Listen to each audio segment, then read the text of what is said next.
Hello दोस्तों, राधे राधे। आप लोगों को रंजना देहाती लोकगीत के चैनल पे स्वागत है।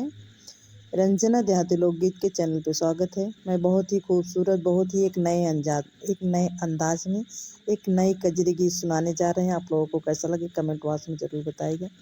देखिए, हमारी देवरान जेठान, हमारी सासू माँ, हम लोग मिलकर कजरी गीत गाने जा रहे हैं। आप लोगों को कैसा लगे कमेंट बॉक्स में ज़रूर बताइएगा। गाइए आप लोग।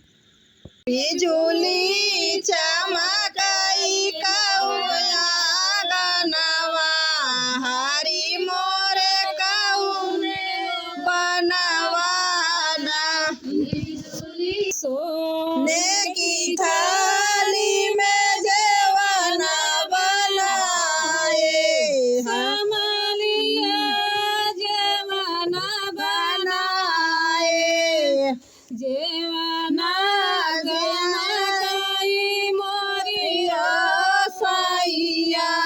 हरी मोरे गौने बनवाना बना गमकई मोरे गनया हरी मोरे गौने बनवाना चमकई मोरे गनवा हरी मोरे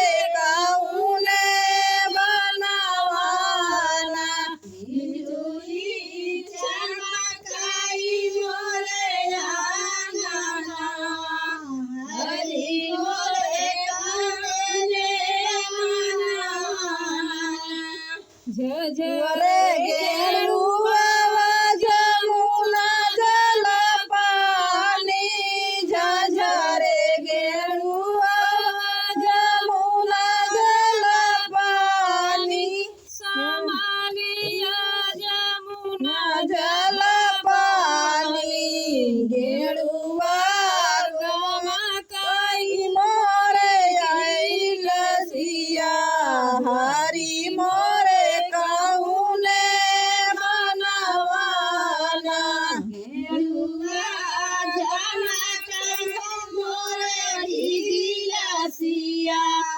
हरी मोरे कौने बनवाना गेरुआ गमकई मोरे लसिया हरी मोरे कौने बनवाना गेरुआ गमकई मोरे लसिया हरी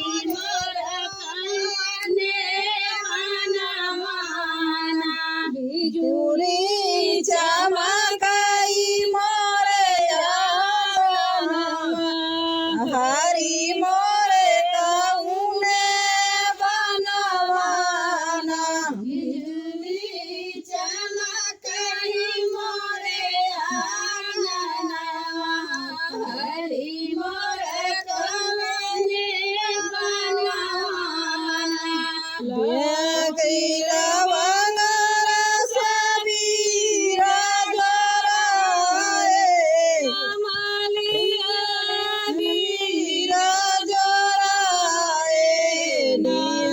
बीरावा गमकई मोरे गनवा हरी मोरे कौने बनवाना बीरावा झलकई मोरे गनवा हरी मोरे कौने बनवाना बिजुली